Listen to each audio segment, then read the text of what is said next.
बहुत पुरानी बात है, इतनी पुरानी कि पेड़ों की छालें भी इसे याद करती हैं और हवा आज भी उसके दर्द को अपने साथ उड़ाती है।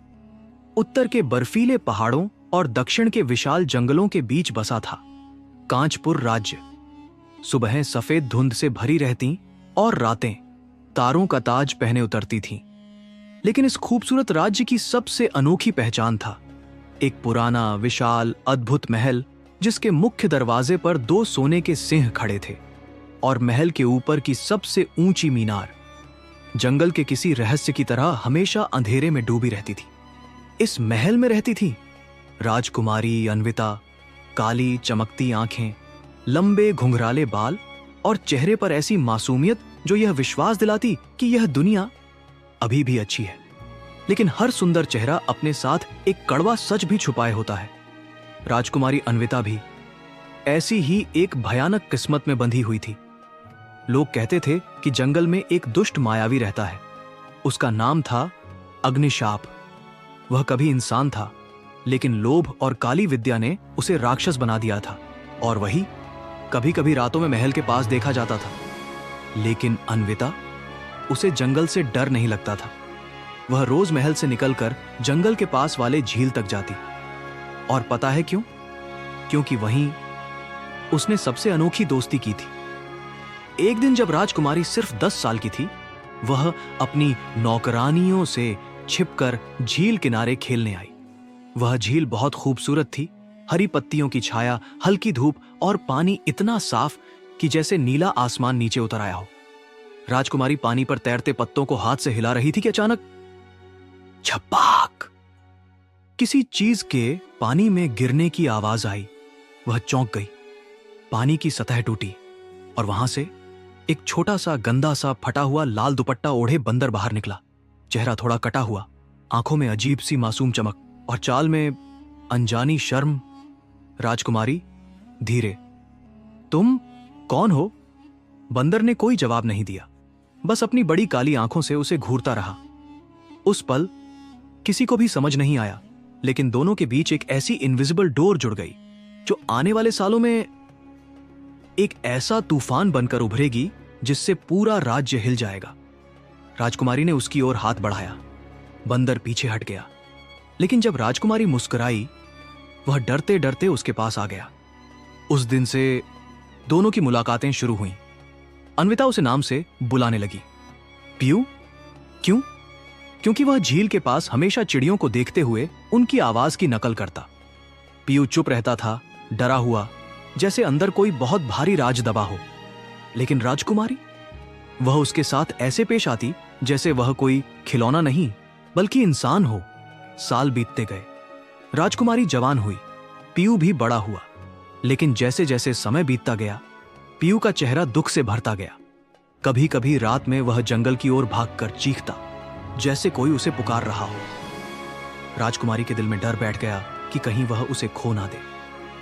एक शाम जब सूरज ढल गया और जंगल पर नारंगी परछाइयां तैर रही थीं, राजकुमारी ने पूछा, अन्विता, पीयू, तुम इतना डरते क्यों हो? कौन है जो तुम्हें जंगल से बुलाता है? पीयू ने पहली बार अजीब सी इंसान जैसी आवाज में कहा, भाग जाओ, तुम्हें नहीं पता मैं कौन हूं। राजकुमारी जम गई। उसने आज तक पीयू को बोलते नहीं सुना था। राजमहल में उस रात महापंडित आया, मुंह पर तनाव, हाथ में काली किताब। वह जल्दी जल्दी राजा के कमरे में पहुंचा और बोला, महाराज, समय आ गया है। राजा चौंके। किस बात का? महापंडित ने भारी सांस ली। राजकुमारी ने शाप के चक्र को पूरा कर दिया है। राजा खामोश हो गए, हाथ कांपने लगे। उन्होंने एक पन्ना खोला। पन्ना पुराना था। उस पर लिखा था, 15वीं वर्ष की पूर्णिमा पर एक बंदर राजकुमारी के जीवन से बंधेगा, लेकिन वह बंदर नहीं होगा, बल्कि शापित राजकुमार जो पुनर्जन्म की सजा काट रहा है। राजा की आंखों से आंसू गिर पड़े। राजा, नहीं, फिर से नहीं, मेरी बेटी को मत छीनो। हां, पीयू कोई साधारण बंदर नहीं था। वह था राजकुमार वेदांत, एक समय का बहादुर, दयालु और न्यायप्रिय राजकुमार, जिसे दुष्ट मायावी अग्निशाप ने काली विद्या से बंदर का रूप दे दिया था।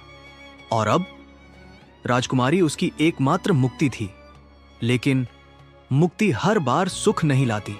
कभी कभी मुक्ति विनाश बनकर आती है। पूर्णिमा की शाम झील में चांद का सफेद उजाला फैला था। राजकुमारी रोज की तरह इंतजार कर रही थी, लेकिन आज पीयू नहीं आया।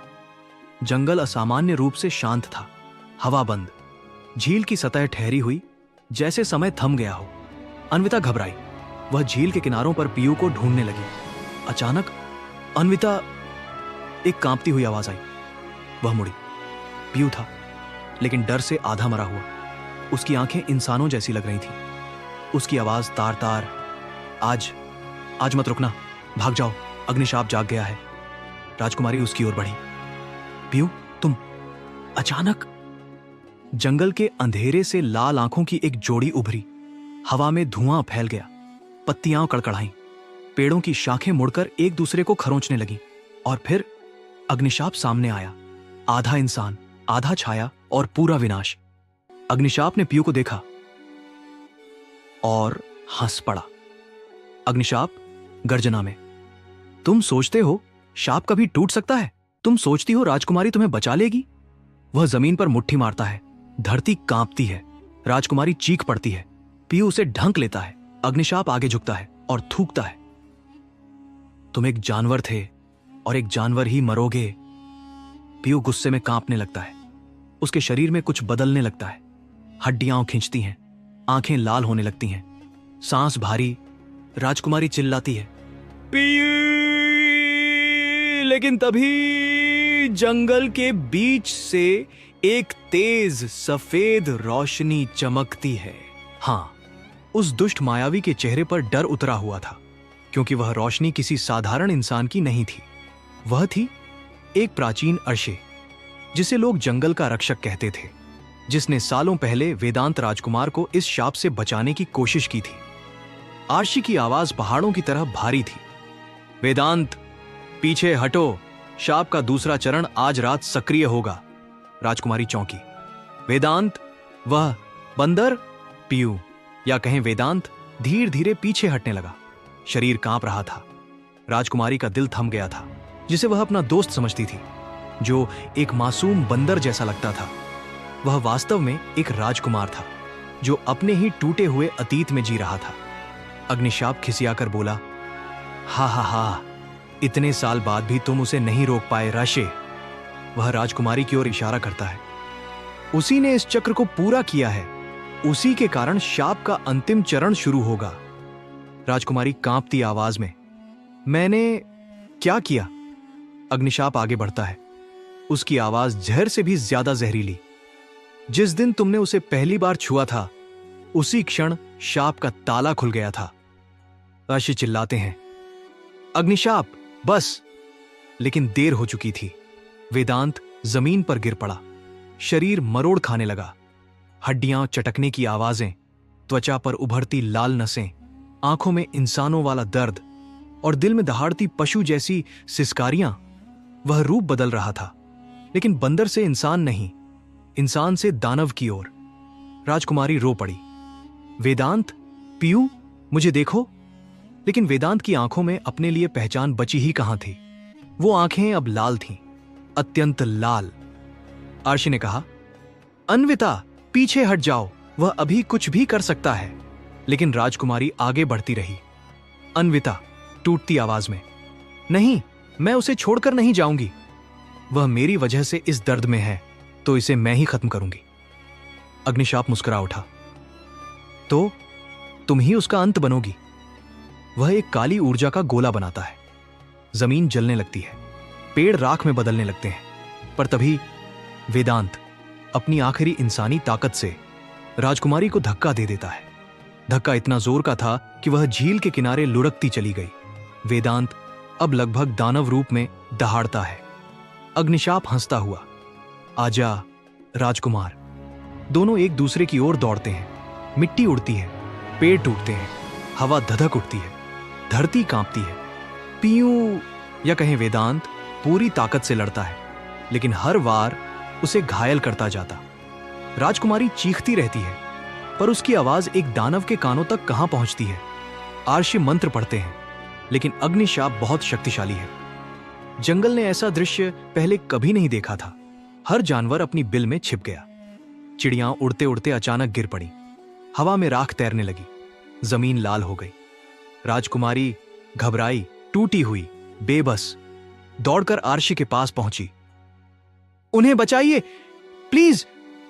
ऋषि ने आंखें बंद की। अगर मैं अभी हस्तक्षेप किया तो वेदांत हमेशा के लिए दानव बन जाएगा। राजकुमारी के पैरों तले से जमीन खिसक गई। आशी ने एक पुरानी ताड़पत्र खोला। उसमें लिखा था, जिस रात रक्तचांद जन्म ले और राजकुमारी रो दे, वही रात दानव या देवता का निर्णय करती है। राजकुमारी ने ऊपर देखा। चांद आज लाल था। उसके गालों पर आंसू बह रहे थे और यह किस्मत का संकेत था। आर्शिक घबरा गए। अन्विता रुक जाओ, तुम्हारे आंसू उसके भाग्य का फैसला कर देंगे। राजकुमारी कांप गई। अगर वेदांत, मेरा दोस्त, मेरा पीयू, मुझे खो देगा तो मैं रोऊंगी भी नहीं। ऋषि चुप। अग्निशाप मुस्कुराया। रोने दो, इससे मुझे फायदा है। राजकुमारी के आंसू झील में गिरे। झील का पानी अचानक लाल हो गया। जंगल चिल्लाया। हवा झटके से बदली। पहाड़ कांप उठे। आर्शी चिल्लाए, आंसू सक्रिय हो गए, भागो अन्विता, वेदांत अब रुक नहीं पाएगा। राजकुमारी, नहीं, मैं नहीं भागूंगी, मैं उससे बचाऊंगी। और अचानक वेदांत और अग्निशाप की लड़ाई एक शॉकिंग पल पर पहुंच गई। अग्निशाप ने वेदांत के सीने में हाथ घुसाकर उसे पीछे फेंक दिया। वेदांत गिरते हुए राजकुमारी की ओर देखता है।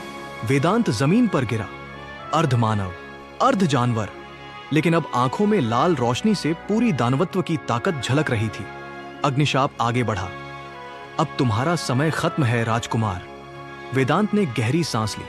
राजकुमारी की याद आई, उसकी मासूम हंसी, उसके आंसू। यादें इंसान को पकड़कर दानव के अंदर भी इंसान बनाती हैं, और वही यादें आज वेदांत को बचाएंगी। राजकुमारी ने फटकारते हुए कहा, वेदांत, मुझे मत छोड़ो, तुम सिर्फ मेरे पीयू हो। उसने अपने हाथ फैलाए। आंसू झील में गिरे। जैसे ही वेदांत ने उनकी चमक देखी, उसका शरीर कांप उठा। काली लाल रोशनी फटी। वेदांत की आंखों में इंसानी भाव लौटे, और पहली बार वह लड़ाई नहीं बल्कि प्यार और यादों की जीत थी। अग्निशाप गुस्से में चिल्लाया, तुम दोनों मेरे लिए अभिशप्त हो और इस जंगल का अंत होगा। वेदांत और राजकुमारी साथ खड़े। राजकुमारी ने धीरे कहा, सिर्फ डर से नहीं, प्यार से भी रोशनी बनती है। ऋषि सौमित्र ने मंत्र उच्चारित किया। सफेद प्रकाश से अग्निशाप पर घेरे बन गए। वह चिल्लाया, झूमता, पर रोशनी ने उसे स्थिर कर दिया। अग्निशाप की अंतिम चीख के बाद वह धीरे धीरे आकार बदलने लगा। उसकी आंखों में इंसानियत की झलक आई और वह बोला, मैं तुम्हारा पिता था, जिसने राजकुमार को शापित किया, और अब यह प्यार उसे मुक्त कर रहा है। राजकुमारी और वेदांत चौंक गए। पूरी कहानी का सच सामने आ गया। अग्निशाप वास्तव में राजकुमार का पिता था। उसने पीयू पर शाप लगाया ताकि उसका साहस और प्यार परखा जा सके। राजकुमारी के आंसू ने शाप तोड़ दिया और जंगल की सारी भयावहता अब खत्म होने वाली थी। और यही थी शापित प्रेम की दास्तान का आखिरी मोड़।